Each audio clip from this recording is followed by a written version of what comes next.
All right, ladies and gentlemen, I am excited. I get to introduce you to a friend of mine. I met Eric several months back. I don't even remember how we encountered each other the first time, but love what he stood for and who he is, and I've gotten to know him a little bit. And so we're going to have a conversation today, both about him as a man and as a leader, and also about an organization that he founded that is phenomenal that I'm really excited about as well. So, Eric, glad to have you. I'm going to do your career recap real quick, and then I'm going to have you tell us a little bit about yourself. So. Eric attended the Naval Academy, which is a pretty big deal. Graduated there in '97 with a Bachelor of Science in Political Science and Government. So that's always been something that's been a big part of your heart and life, I know. Did 8 years in the Navy.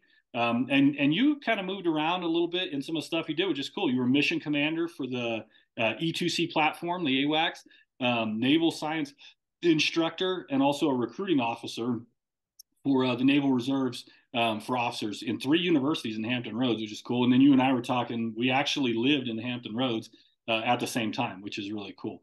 After that, you were an HR generalist for just a few minutes, and then kind of dove into your law degree, so law clerk and all that stuff. And then you've served as a full time attorney for some time. I know that's on the back burner now with some of your other interests, but you've actually been a full.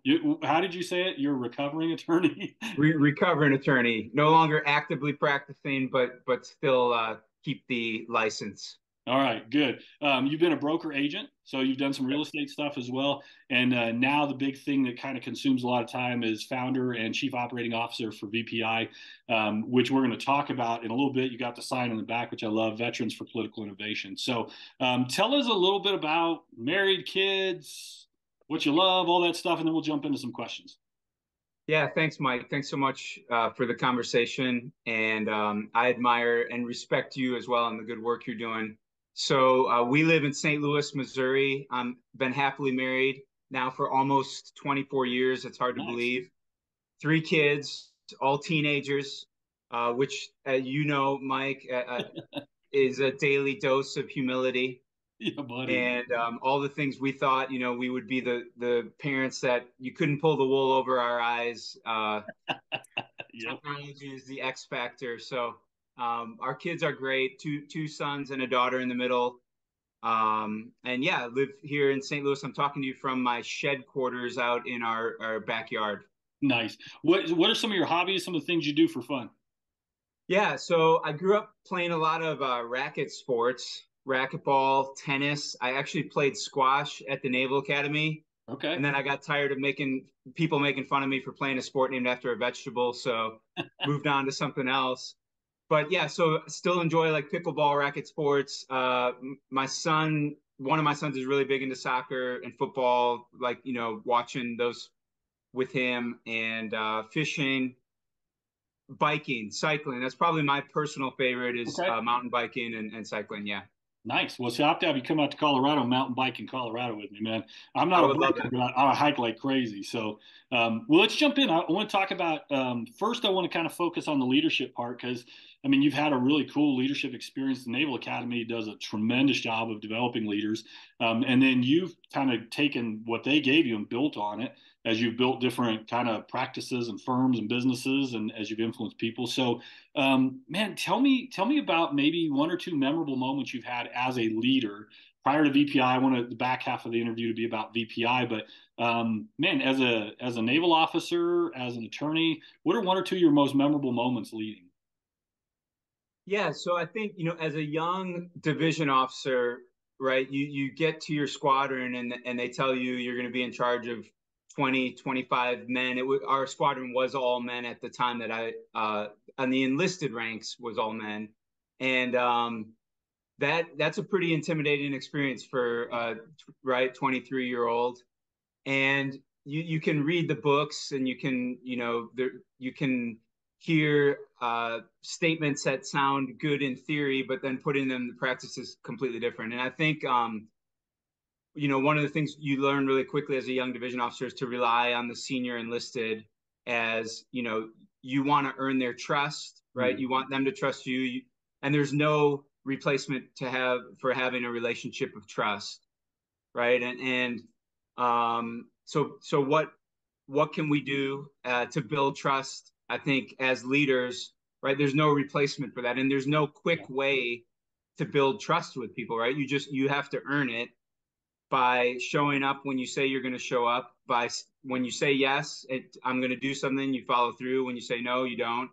Yeah. But then also, like, how do you build camaraderie? And I think one small success I had as a young division officer was I was in charge of our avionics division, and we were on a deployment on the George Washington, and we were having some maintenance issues with our E2C Hawkeyes, probably more than we should have with the avionics. And I said, if you get 5 planes to come back 5 days in a row without a single gripe or a single maintenance issue, you guys can shave my head.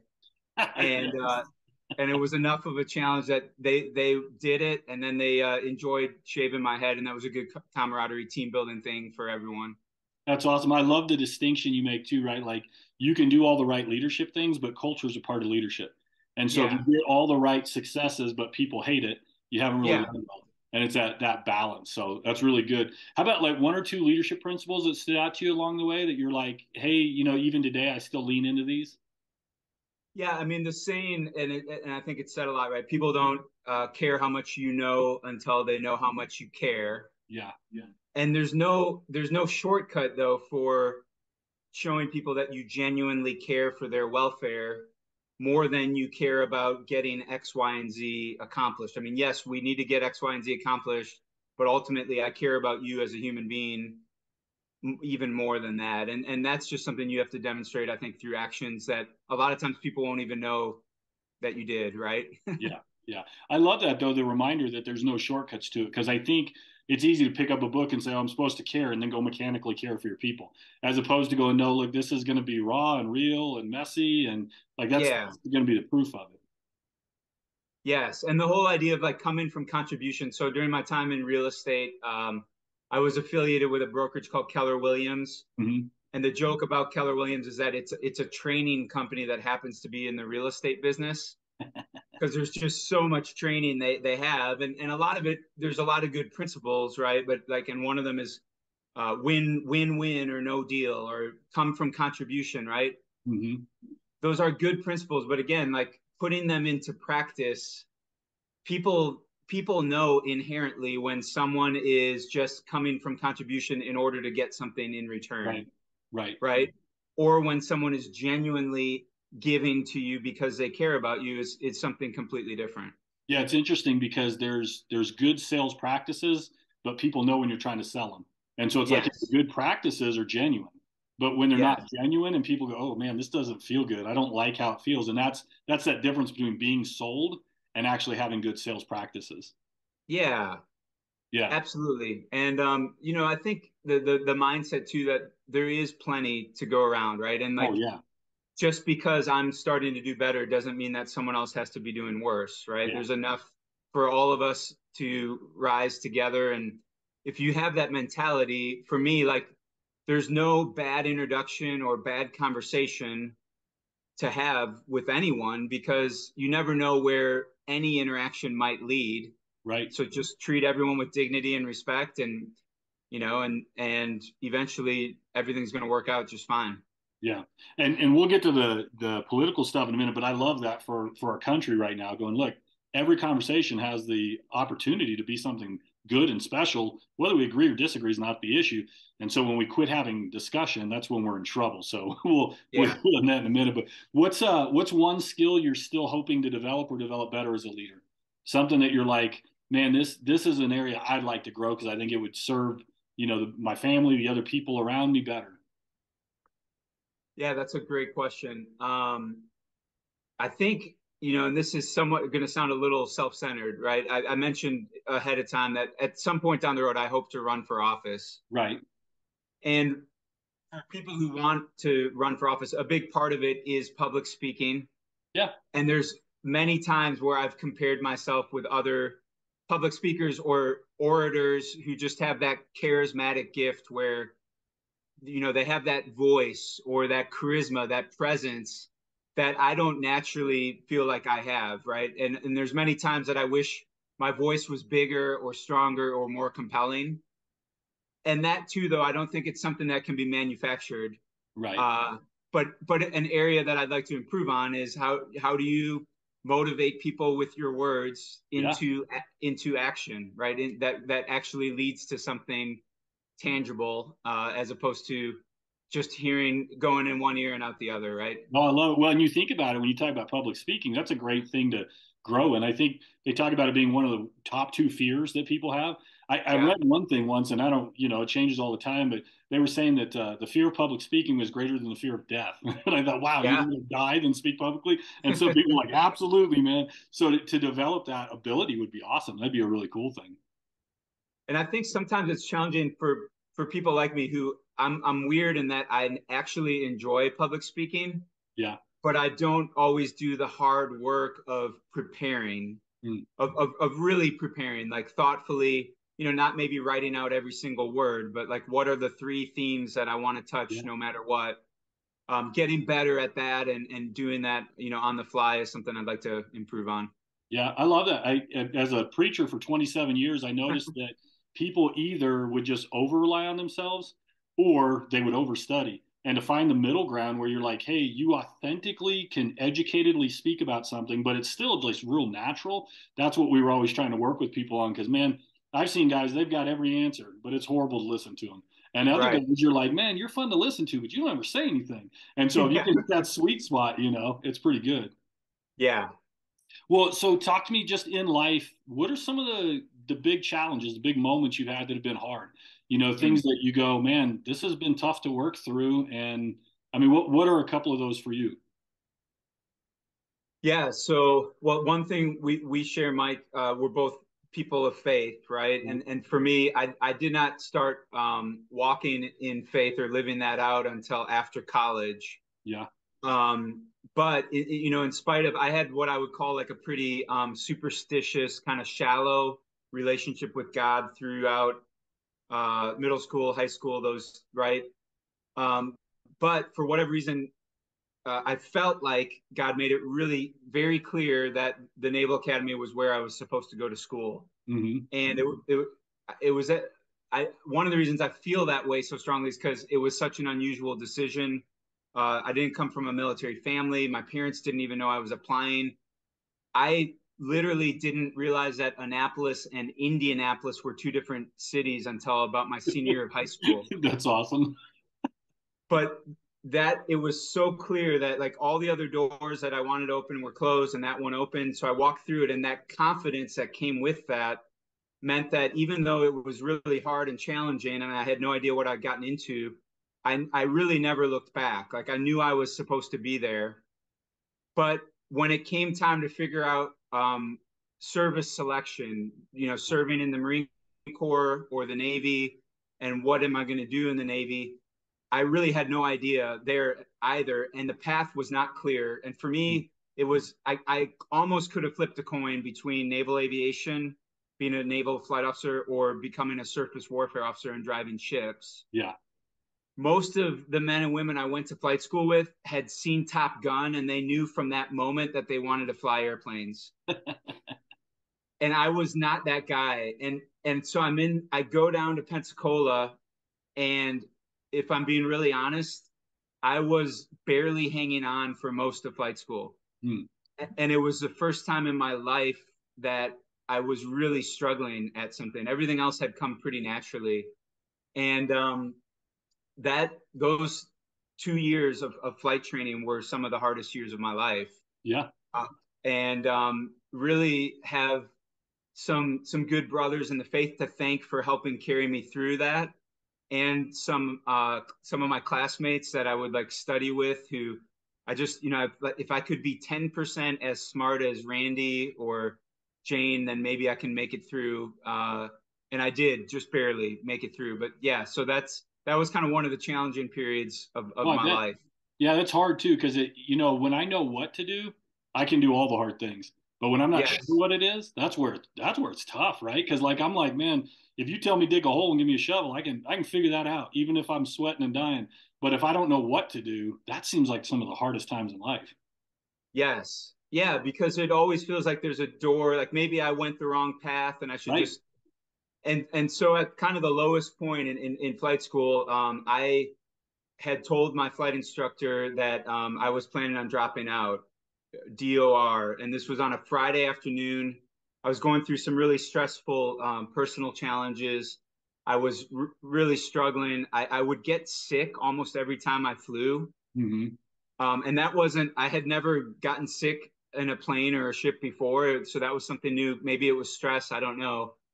But he said, take the weekend and think about it. And a good friend from my church, I got together with him over the weekend, and he said, Eric, don't make this decision. Don't make this big life changing decision when you're at the bottom of a valley, because I Yeah. really was.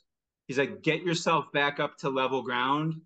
And then if you feel the same way, I Yeah. will Great. support you 100%. And he was exactly right. Like I was in a valley in a pretty dark place where everything was tough and nothing seemed right. And through just hard work and persistence, kind of got back onto level ground. I was like, I was never great. I was never going to be number one or two in the class, but I was able to kind of find level ground and make it through. Yeah, that's great. What was your favorite platform to ever fly? Well, so I never got to fly any fighter jets or any of the really cool, sexy planes. In training, it was the T-34, the T-1, and then the E-2C. I flew in an AWACS. Yeah. I've flown in the C-9.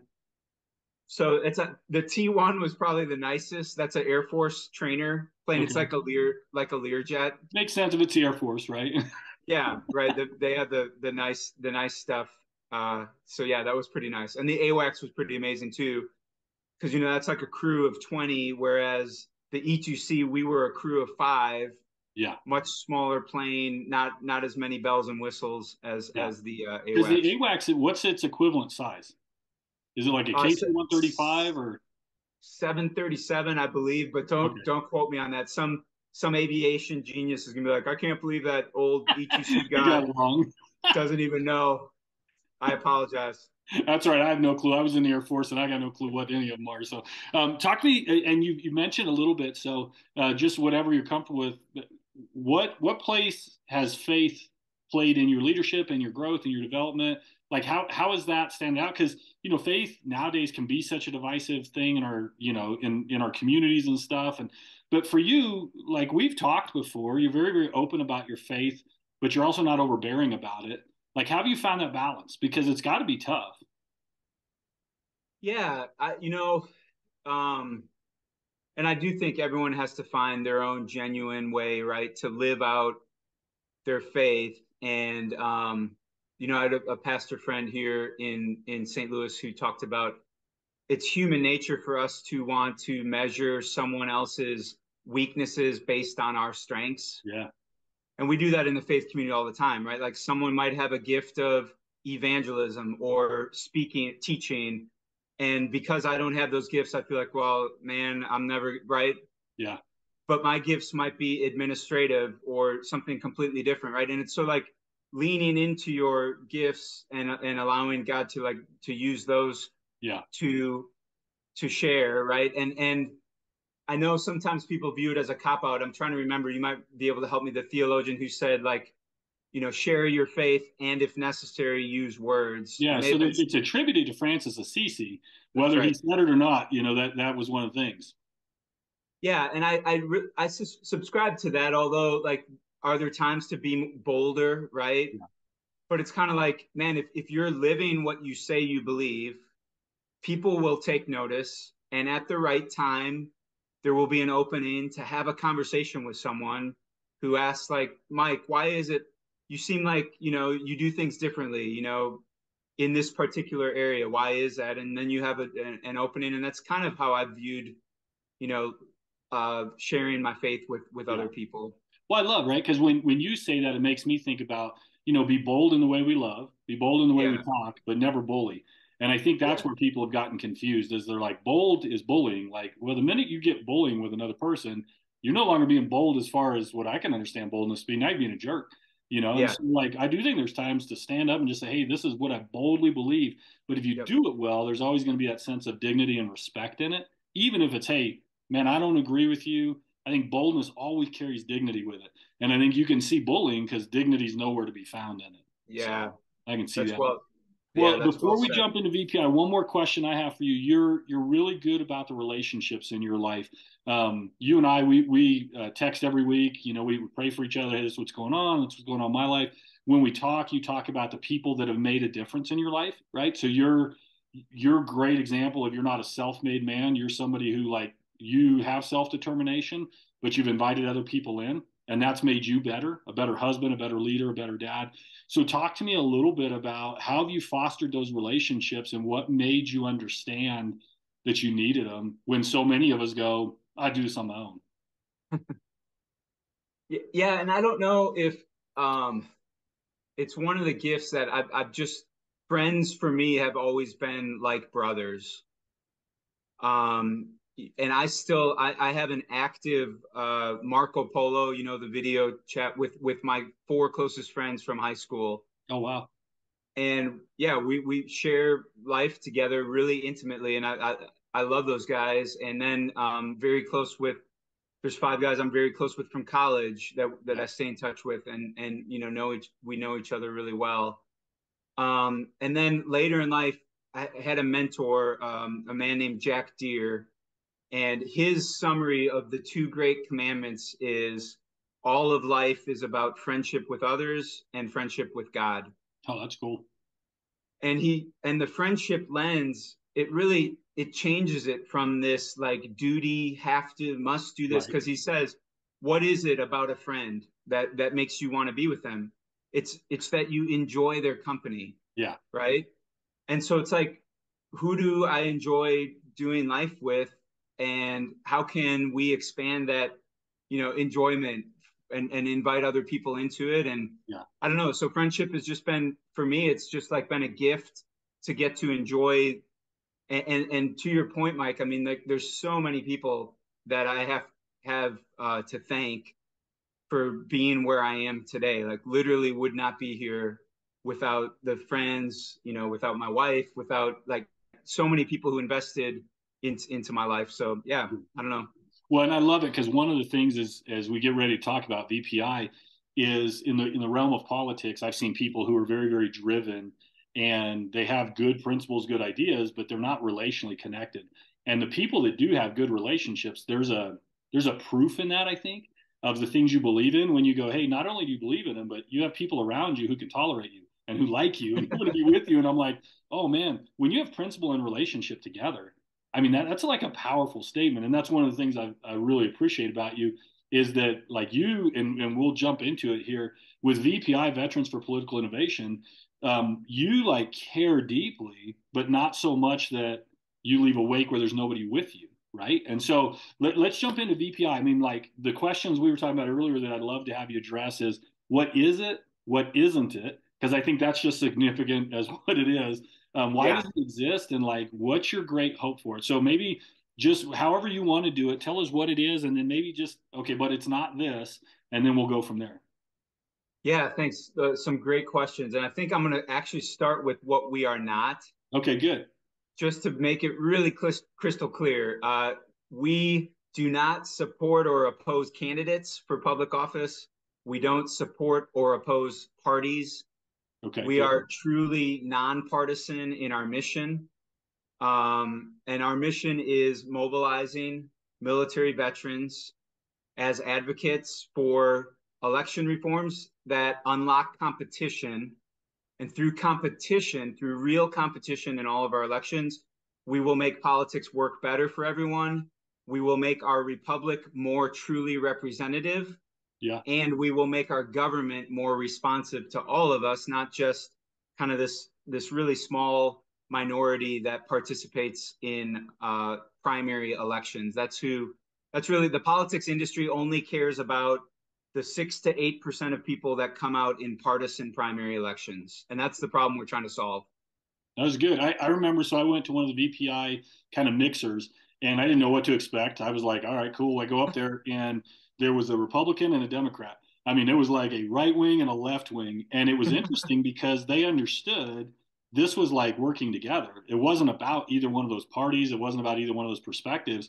And that's when I finally started understanding what you guys were about was like, oh, this isn't like some secret way to go. We have this party agenda and we're just trying to backdoor it. It's like, no, look, and you can say this better than I can. I'd love you to talk about like the two-party system and kind of why do we need a fix to that?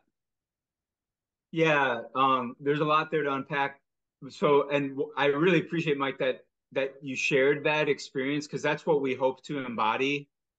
Our detractors and the opposition that comes against us from the politics industry and kind of hyper partisans, they view us as a Trojan horse for one side or the Right, other.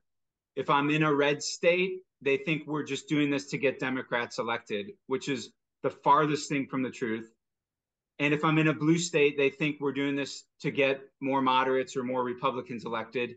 That's not true either. right, Right. So it's like, but to break through the noise in this duopoly, that's what we have, right? We don't have a monopoly, but we have Coke and Pepsi have 95% of the market share or more.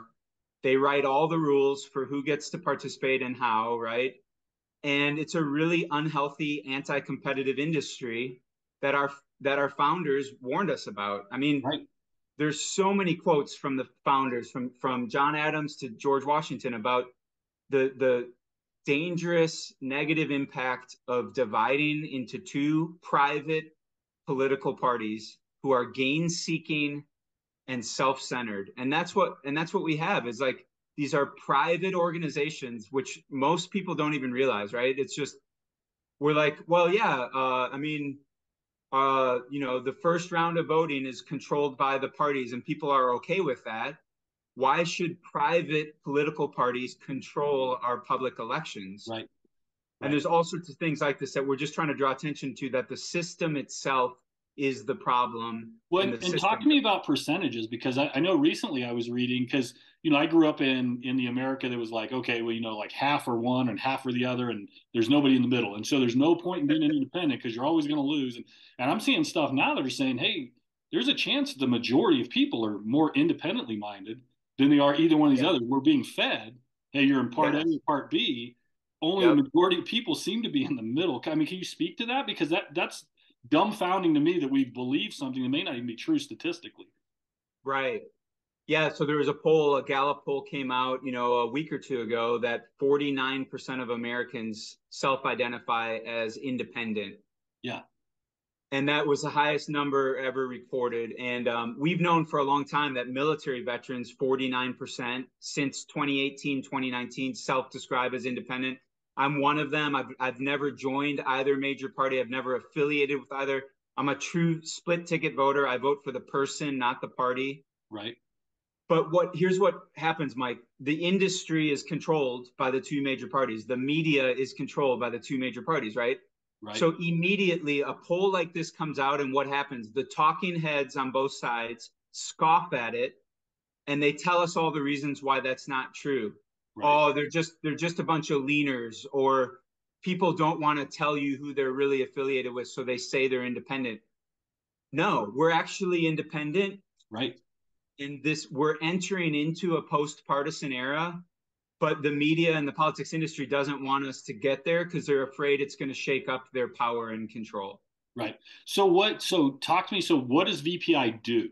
Like, when I think about it, I'm going, okay, man, all this is great, right? It's at this big, like, kind of ethereal level, like in my brain. But talk to me about like the main function of it. What is it? What does it want? What does it produce? What does it look like in the flesh? Yeah. So what we want, our vision is real competition in every single election. And what most Americans don't know is that in 85% of our elections in November, they've already been decided. There's no real competition. Why? Because the real competition took place in what's called the primary, the Hmm. first round of voting, that most people don't even pay attention to. And because districts are so gerrymandered, they've been drawn to be super red or super blue. There's no real competition in November, right? Right, And in every other industry, we know that competition is how the customer gets better results, right, except for politics, right? So we're mobilizing veterans for reforms that unlock competition. So how do you do that? Well, you have to go state by state because states control election laws. right, And the elections are what power our American democracy, right? And if elections are not competitive, we don't end up having a really truly representative democracy. Right. So the reforms we're working on are things such as open unified primaries. That's one. And then something called instant runoff voting. It's sometimes called ranked choice. When we get into the weeds and the details, I see people's eyes glaze over really quickly. And so what people need to know is like the weeds and the details are not as important as the big overlying principles, overarching principles, which are this: every eligible voter should be able to participate in every public election and vote for any candidate regardless of party. Right. That's an open unified primary. That's not what we have in 46 out of 50 states. We have segregated primaries, and that's the way that the parties divide and conquer us. That's the first step. Right. So you got to get away from that, and then we need real choices, a level playing field with 4 or 5 competitive candidates for each office in November. Yeah. That's what we want, and we call this Final Five voting, and that's the system that we're most excited about advocating for. And so where have you guys seen it already? Because I know you guys have actually seen this start to play out, and you've got real results as well. Yeah, we have. So, and all of this is founded on a book called The Politics Industry. I actually have it right here. Okay, cool. And there was a podcast on Freakonomics Radio. I don't know if you ever heard of Freakonomics. Yeah. 2018, presenting the research that became that book. And it's a business framing on politics as a really unhealthy industry. And in their research, they studied all these other proposed reforms to ask the question, what is the most powerful, achievable reform to change the bad incentives in Congress, especially, but in our state legislators as well. And in Congress, people pull their hair out. They're like, we have these big problems that aren't being solved. Why is that? Well, because if you're a problem solver in Congress, you don't get rewarded for that. You actually get penalized. Right. Because of primary election, if you're a Republican, farther to your right, someone will run against you and say, you worked with the other side, you're a traitor. Right. It's like, well, no, I was trying to solve a problem, and it Right. takes more than just one, right? But so what they proposed as the solution is Final Five voting. And there was an attorney in Alaska who heard the same research I did and helped get a ballot amendment passed in Alaska in 2020. And they used this system for the first time in 2022. And from our perspective, the results were tremendous, not because of who won or lost, Right. but because a different type of candidate won with a different set of incentives, meaning that in order to win under this new system, you have to actually win with a true majority in November instead of a small little minority in that primary election. And so it's already changing behavior. You change the incentives, you change behavior. So it's used in Alaska. We had a ballot amendment in Nevada that we passed once. We have to pass again for Final Five voting. Wisconsin has bipartisan legislation pending. There's a brand new ballot initiative in Idaho now. And then maybe 2 or 3 other states, such as Arizona, maybe Missouri, that are looking to do ballot amendments or legislation for this Final Five voting system. I love it. I mean, I know when you've told me about it in the past, what I like about it is I feel like everybody gets to still be a part of the process instead of going, if you're not in this camp or that camp, you don't count anymore. And you get to be a part of the whole process, not just, pick one or the other. Because I know, like, I can think of presidential elections where I would get ready to vote and I think, well, it doesn't matter. I mean, that was my mindset at the time. Instead of going, hey, I'm really influencing our republic, our democracy, like I'm involved in it. It was like, it's going to be this guy or that guy, and I don't want either one of them. As opposed to going, no, look, I still have a voice in the process. Absolutely. And that's, more voices, more choices, more power for voters. That's what we are all about. Yeah. And, so take California for an example, because this is counterintuitive. People are like, oh, California, for state and local elections, they and some federal offices, they have what's called an open primary, where anyone gets to vote, right? And then the top 2 go to November, and there's a runoff. And there's 4 states that have a system like that. But for president in California, if you are not a registered Republican or a registered Democrat, you don't get to vote in the presidential preference primary for either. That's crazy. There are millions of independent voters in California, military, active duty, who don't get to choose their next commander in chief Wow. because they won't register with a private political party.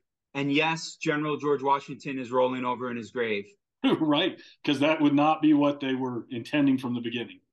Exactly. And so this kind of structural stupidity and this structural um, disenfranchisement, it happens all over. Republicans and Democrats do it to use to their own advantage. Right. And that's what we're trying to bring attention to. We're not anti-party. We don't want the parties serve a purpose. They have a role to play, but they've gone too far. Like Right. the amount of control they have is excessive, and it's no longer helpful for we the people. Right. Well, and you say that, and I think we've disincentivized the idea of working together. What we've said is Yes. don't collaborate. Like get as Yes. much power as you can so you can push through your agenda and you can stomp on the other person. And so no wonder we can't agree on anything because now we've told people the winner is the one that can stomp on the other guy. Exactly, right. And we get these false heroic promises from both sides that it gets so tiring, right? Right. Just just elect me and I'll solve all your problems. Has that worked No. once? Right? And so both sides present these false solutions when it comes to fixing the system. Everyone thinks the system is broken, but then we're like lemmings going off a cliff for false solutions. Yeah. Like, well, this guy says he's going to drain the swamp. Let's go follow him. Did the swamp get drained? No. This guy says we need ballot boxes everywhere. If more people can vote, we will solve all our country's problems. Does that solve anything? No. We had the highest voter turnout in the history of our country last election, 2020. Nothing got solved, and we're probably headed for a repeat of that same Oh man. presidential, right, which is terrible. And it's happening, and people are like, why does this keep happening? And here we are as an organization going, hey, we have some real solutions to make sure this doesn't keep happening.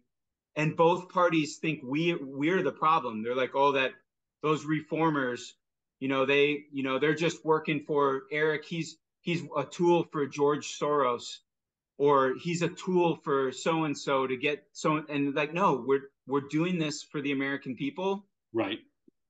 And both parties are opposed to our efforts, so please come and join us. Right. Which I love. Right. In my mind, if both are against you, there's probably something good there. So That's what we yeah. think. So talk to me about this. If somebody's listening, right? Maybe someone who has a ton of influence. Maybe you're talking about someone who goes, hey, I don't feel like I do it. Like I drive a garbage truck. I'm a stay-at-home mom. I have my own startup business. What are some ways to be involved, right? Because I know the whole political system and the 24-hour news cycle, it Oh, gets so exhausting that I know, like even when I first engaged you, there was a sense in me of like, look, I'm not highly political and I don't want to get deeply invested in all this political stuff. I don't want it to consume my life. yes. And what I've encountered from you is not that, but talk to someone who's listening right now and they're like, hey, I love what you're saying and I want to be involved, but how do I do it well? What are some of those ways? Yeah, and that's such a great question, Mike. Because so many of we're up to almost 250 state leaders in 40 states. That's awesome. If you go to our website, and you'll see faces on there, some who have a ton of bandwidth and time to give to the cause, and others who don't, right? But everyone has something to offer in the sense that, hey, at a baseline, sign up and get our newsletter once a month, Yeah. and you'll see some great inspiring content. You'll see that there is a legitimate nonpartisan reform movement in our Yeah. country. There was someone, Ross Perot, back in 1992, he ran under the Reform Party platform. A lot of this is kind of carrying on that legacy of someone who saw big problems, wanted to fix the system, but we have not had the power or the strength of numbers that the two parties and the politics have. Right. So it's like, yes, if you are a garbage man or you're a stay-at-home mom or whatever you do, you have something to offer this reform movement just by joining us, learning a little bit more about what Yeah. are real solutions versus false solutions that the parties throw at us. And then, if you have a little more bandwidth to give, we'd love to have you as a state leader. Anyone who's military connected is welcome to join us. Or that we have partner organizations such as Unite America, based out of Denver, Take Back Our Republic, Represent Us, Issue One, Open Primaries. There's hundreds of organizations working to reform the system. We just need hundreds of thousands of people to join us. Yeah. Well, and I want to say this. I don't know if this is necessary to say, but it's in my heart to say is one of the things I deeply appreciate about you guys is that you're not militant left or right. And, because I think when I think of politics, I start thinking of crazy people and people that are like, doing things that I'm like, wow, that is just unconscionable. How do you do that? But you guys aren't. You guys are about principle. You guys really are about, Yes. hey, listen, there's a different way of doing it. Yes. Dialogue is part of it, which I really Yes. appreciate because you guys want people talking, right? You're not Yes. going, we have the solution, just take it, which I think does happen in the two-party system. It's my answer or your answer. You guys are saying, let's talk about better solutions and not just keep swallowing the same thing. Yes. Absolutely. Dialogue and engaging people. We have four core values, but two that I'll highlight. One is we operate above the partisan fray. Yeah, Two is we're playing the long game, and we know we'll be friends when our mission is complete. that's awesome. And we really do value friendship. And look, we do believe in the solutions that I've talked about: open, unified primaries and instant runoff voting, which we call Final Five voting. We believe that's a powerful solution, but it's not a silver bullet. It's not going to solve all our problems. If someone has a better solution, we're all ears, right? Yeah, But this is what we, the people, need to go to our representatives and say, hey, do you think Congress is working well right now? And 99% of the time, the answer is going to be no. Then what's your solution to make it work better? yeah, And if you hear crickets from someone who is an elected representative, that's just not satisfactory, right? right. You're in office to solve problems. Big problems are not being solved. You name it: education reform, gun reform, immigration, healthcare, whatever. And there's no like simple all this or all that. These Right. are complex problems, and we don't reward problem solving, right? So we need a better system that rewards problem solving. And that's what we're all about. Good. Well, let me do this, and then I want to give you a couple minutes to say whatever you want at the end. But as you look to the next 24 months, what's one or two things that you would go, man, I would love to see this? Like, and I, on the one hand, obviously you can see, I'd love to see all of it, but what are one or two things you're like, yeah, I think this may be within reach or right without a reach, but this is what I would love to see in the next 24 months in this space. Yeah.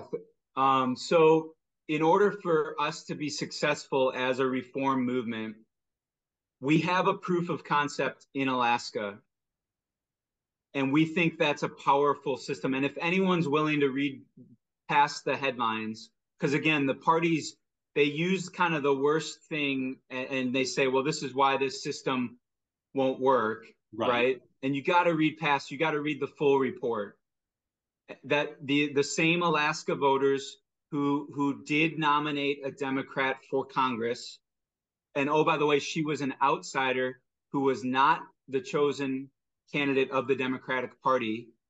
So my conservative friends in Missouri see that headline in Alaska, and they're like, well, this is why I hate this system, because a Democrat won in Alaska. I'm like, well, wait, hold up. Those same Alaskan voters reelected a very conservative governor who was backed by our former president. They elected a moderate Republican senator, a moderate Democrat to Congress, and then a Republican majority in the state House and Senate.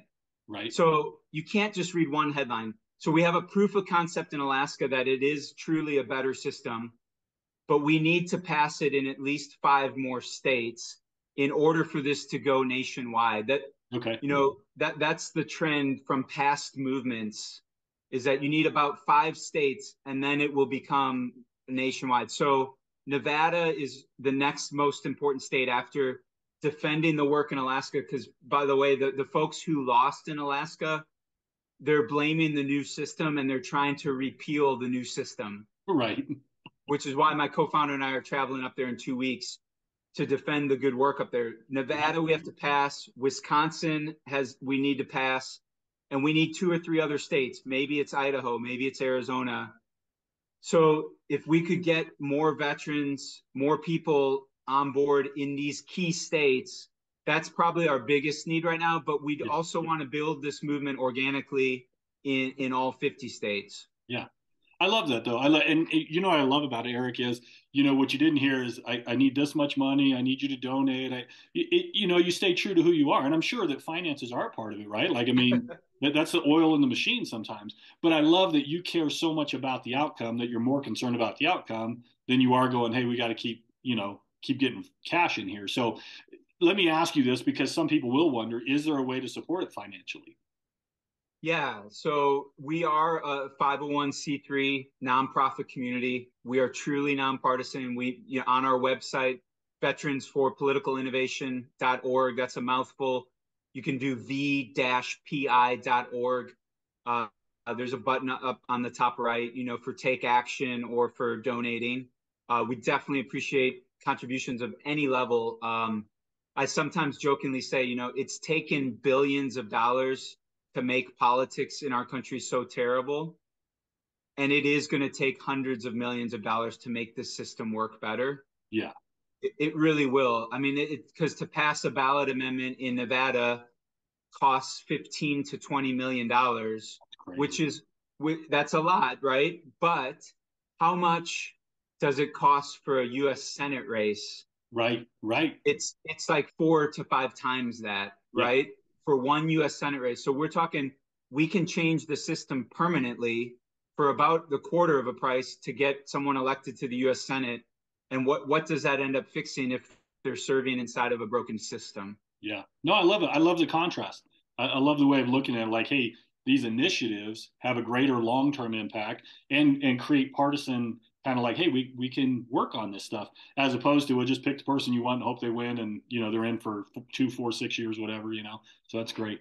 Well, as we kind of draw down, I want to give you a couple minutes. You can say anything you want. Favorite sports team, why you like pickleball. I don't care. Like I always feel like, things stir in people. And sometimes it's just, hey, this was great, no worries. Other times it's like, no, there's this thing that I want to say. So I don't want to leave anything unsaid. So maybe take the next 2 minutes, 3 minutes, and just anything you want to say. Yeah, thanks, Mike. So, I want to be cognizant of that my life work mission is going to be different than Michael Gray's life work mission, Yeah. right? Everyone's got their own unique calling and purpose. I had an older brother who was a missionary in Japan for 13 Nice. years.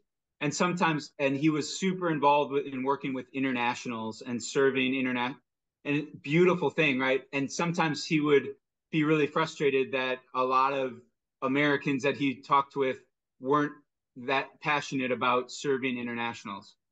So I realized like not everyone's going to be passionate about fixing our broken political system. That's completely understandable. What I would say though, right, is that politics does touch every single area of our life as Americans, right?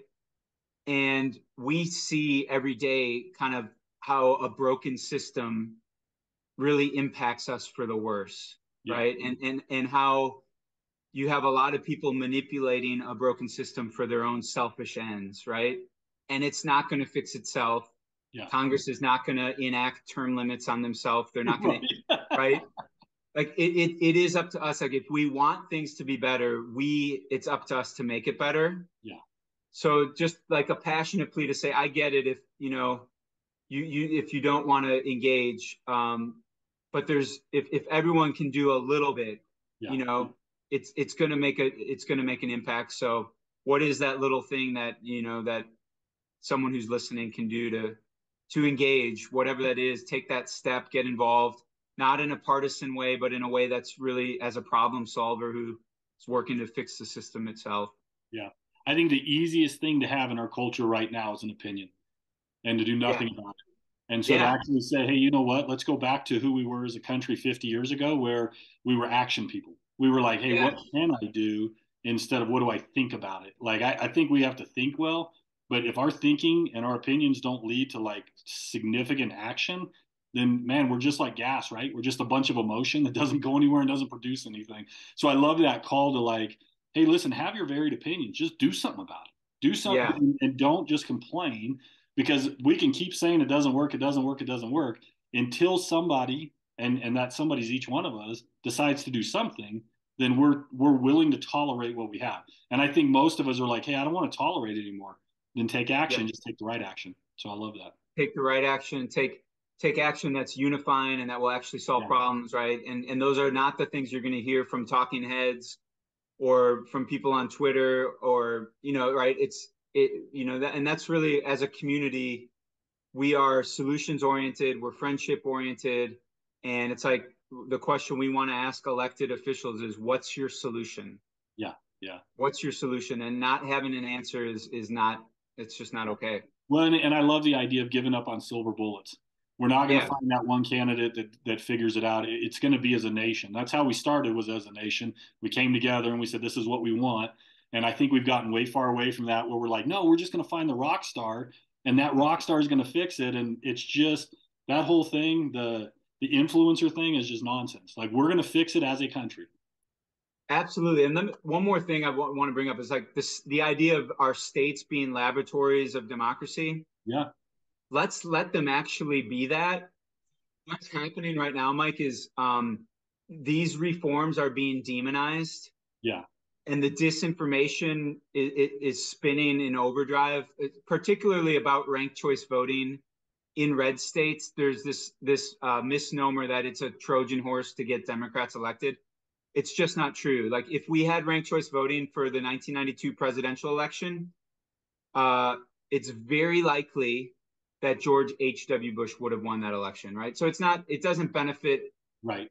right? But so let's let the states be laboratories of democracy.